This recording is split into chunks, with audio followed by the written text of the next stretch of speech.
beri baa waxaa jiray baa la yidhi nin saaxir weyn ahaayo lo odhan jiray Dhakalaas. waxa uu ka dhaxlay xirfadda sixirkiisa aabbihii iyo awoowayaashii oo iyaguna caan ku ahaa sixirka. ma jirin baa la yidhi qof qudha oo Dhakalaas kaga balaayaysnaa dhanka sixirka marka loo eego degmadii uu ku noolaa. wuxuu gaadhay baa la yidhi heer uu dadka u eekaysiiye xayawaanadana shimbiro, shimbirahana dhagaxaan, dhagaxaantana dahab, dahabkana ciid. inkastoo uu hanti badan haystay haddana xoolihiisa kuma raaxaysan. waayo wiilka keliya uu dhalay ee Dhakafaar la yidhaahdo ayaa ahaa baa la yidhi bahal damiinah oo madax adag oo waxba ka baran waayey cilmigii sixirka. sidaa awgeed ayuu Dhakalaas had iyo jeer uga welweli jiray xaaladda wiilkiisu waxay noqon doonto kadib markuu isagu dhinto. wax badan ayuu Dhakalaas ka fekeray siduu inankiisa uga dhigi lahaa wiil ku noolaada nolol wacan.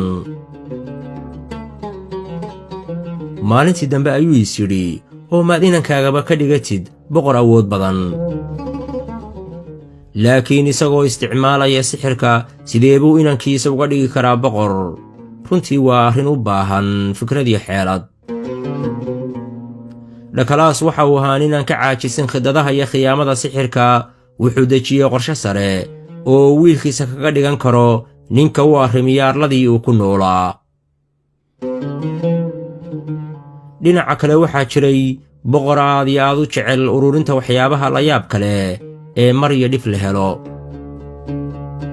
maalintii dambe ayaa boqorkii oo fadhiya kursigiisii boqortooyada oo arrin la gorfaynaya wasiirkiisii ayaa waxaa u yimi askari ka mid ah ciidamadii boqortooyada oo si edab iyo ixtiraam leh ugu yidhi, mudanow waxaa albaabka jooga taajir ka yimid dal shisheeye oo sida alaabooyin cajiiba ee miyaan kuu soo daayaa?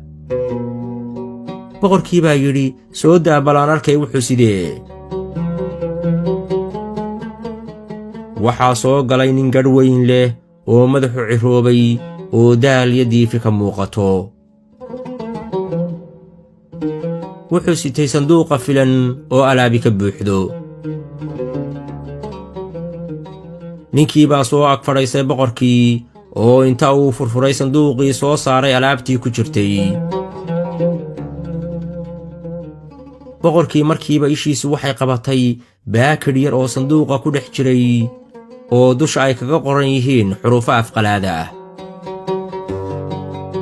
boqorkii baa yidhi, war baakidhkan yar ee sanduuqa ku dhex jira muxuu ahaa?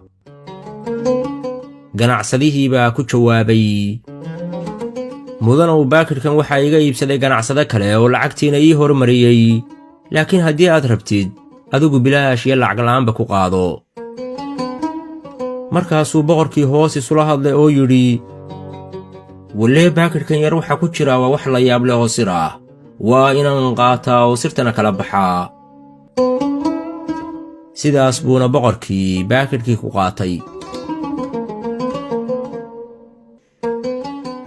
dabadeed wuxuu u yeedhay turjumaankiisii oo afaf badan yiqiinay oo ku amray inuu u macneeyo xuruufaha ku qoran baakidhka. markii turjumaankii indhaha mariyey xuruufihii ayuu boqorkii ku yidhi, mudanow waa xuruufo ka mid a afafka hindiya lagaga hadlo. boqorkii baa yidhi, ii sheeg micnahooda, xiise weyn baan u qabaaye. turjumaankii baa ku jawaabay, mudanow waxa ku qoran, ruuxii hantiye ee gacanta ku dhiga baakidhkan yar ee sixirka ah wuxuu ka helayaa awood dheeraada.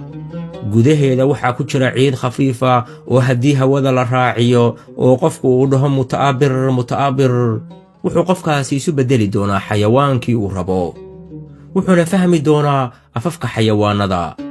hadhow marka uu rabo sidiisii hore inuu ku soo noqdona waxa uu u jeesan doonaa qorax ka soo baxa, markaasoo uu dhihi doono muta'abbir 2 jeer.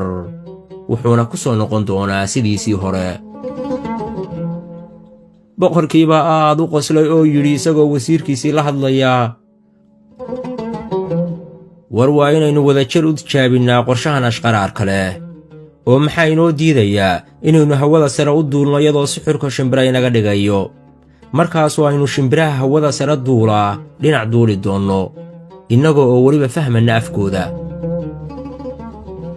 wasiirkii oo yaaban warkii boqorka madaxa ayuu u ruxay oo wuu ku raacay soo jeedintiisii.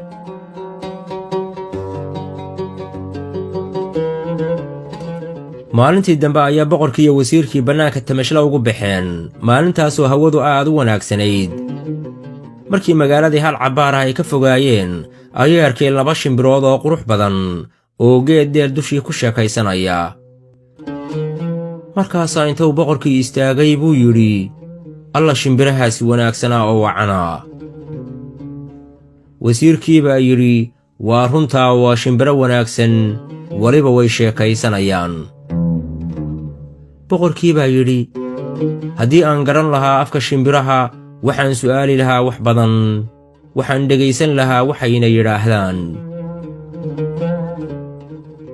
boqorkii wuxuu sheeddaa ka arkay shimbir kale oo daruuraha agteeda duulaysa, markaasuu isagoo ammaanaya wuxuu yidhi, shimbir yahow daruuraha dabaylaha dhex maraya, daa'imkii ku'uumaa orod kuugu dawgalay. isla markiiba boqorkii wuxuu xasuustay baakidhkii yaraa ee sixirku ku jiray ee turjumaanku u sheegay hadduu ciidda ku jirta hawada u saydho inuu xayawaan iyo shimbirtuu doono noqon doono. markaasaa inta uu jeebka kala soo baxay baakidhkii wuxuu ku yidhi wasiirkiisii, waxaan filayaa inay iminka habboon tahay inaynu tijaabino baakidhkan iyo waxa ku jira. wasiirkii baa ku jawaabay, mudanow adiga ayaa amarka leh. dabadeed boqorkii ayaa furay baakidhkii ciiddiina raaciyey dabaysha, iyagoo wadajir u dhahaya muta'abbir muta'abbir. wax yar kadib boqorkii iyo wasiirkii waxay noqdeen 2 shimbirood oo aad u qurux badan. wasiirkii baa eegay boqorkii, markaasaa inta uu madaxii ruxay buu yidhi, ku wanaagsanayda shimbirnimada boqorow, quruxdii iyo haybaddaadiiba hadday soo baxday. boqorkii oo isu bogaya ayaa isna yidhi, wasiirow ma sidaas baan ugu qurux iyo haybad badanahay shimbirnimada. wasiirkii baa madaxa lulay mar kale oo yidhi, mudanow weligayba run mooye been ma sheego. boqorkii ammaantii wasiirka aad buu uga helay, wuxuuna yidhi, barina keen aan u tagno shimbirahaas oo aan maqalna waxayna yidhaahdaane. dabadeed boqorkii iyo wasiirkii baa soo duulay oo ku degay laan ku dhowayd meeshii shimbiruhu joogeen. markaasay dhegaysteen haasaawaha 2 shimbirood, waxayna maqleen shimbir kule tan kale, waa inaynu qoobka ciyaar ku maaweelinaa martidanina soo agdegtay. boqorkii iyo wasiirkii iyagoo fajacsan ayay fiirsadeen dhaata shimbireed aad u xiiso badan. boqorkii ayaa arkay wasiirkii oo aamusan, markaasuu su'aalay, maxaa kugu dhacay oo aadan dheesha shimbiruhu inagu soo dhoweeyeen aadan ugu raaxaysanayn? wasiirkii baa ku jawaabay, waxaan ilaaway kelmaddii turjumaanku inoo sheegay ee inoo celinaysay sideennii hore. boqorkii baa cadhooday oo yidhi, bal waxaad noo geysatay eeg, sidee baad ku ilowday kelmaddii aan kudhi inoo xifdi oo qalbiga ku hay? ma waxaad rabtaa inaynu weligeenba ahaanno shimbiro? wasiirkii baa ku jawaabay, mudanow ceebta jirta ee taa ka sii darayna waxay tahay weligayba waxaan ilaaway ma xasuusan. boqorkii iyo wasiirkii waxay isku taxalluujiyeen inay kelmaddii xasuustaan, laakiin kelmaddaasi waxay noqotay wax qalbigooda ka baxay oo ay dib u xasuusan waayeen. sidaas ayaana boqorkii iyo wasiirkii ku noqdeen 2 shimbirood oo duurka ku nool. marwooyin iyo mudanayaal, intaa waxaa ku eg qaybtii 1 sheekada boqorkii shimbirta noqday. sheekadaasi waxay ku qoran tahay buugga xulashada sheekooyinka ee sannadkii 1978 uu qoray maxamuud maxamed cilmi.